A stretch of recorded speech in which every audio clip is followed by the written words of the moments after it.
خد يا صاحبي دوق الفاكهة دي طازة ومسكرة زي العسل، بالهنا والشفا. الفاكهة دي طعمها يجنن، انا هاخد شوية منها معايا لمراتي عشان تدوق الحلاوة دي.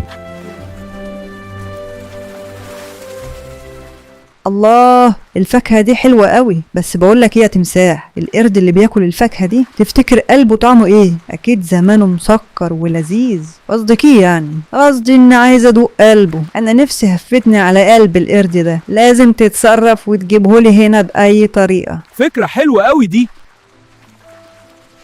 مراتي عجبتها الفاكهة قوي، وعشان كده هي عازماك النهارده عندنا على الغدا في البيت ولازم تيجي. يا سلام، دي عزومة ما تترفضش، بس المشكلة اني ما بعرفش اعوم. هاجي معاك ازاي في نص البحيرة دي؟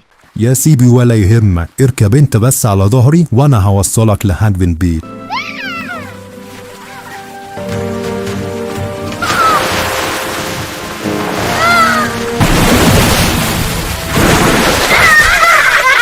ايه ده؟ حاسب يا تمساح، بتعمل ايه؟ بتزقني لتحت ليه؟ انا هغرق كده. بصراحة ده مراتي عايزة تاكل قلبك، بتقول انه طعمه اكيد حلو عشان بتاكل فاكهة كتير. طب ليه ما قلتليش يا صاحبي واحنا عند الشجرة؟ للأسف انا نسيت قلبي فوق الشجرة. احنا القرود لما بنخرج بنسيب قلوبنا متعلقة فوق عشان نحافظ عليها. دلوقتي لو رحت لمراتك من غير قلبي هتزعل قوي. طيب يلا نرجع بسرعة عشان مدين. يا تمساح يا غبي، ليه حد يسيب قلبه ويمشي؟ انت صدق؟ يعني مفيش قلب؟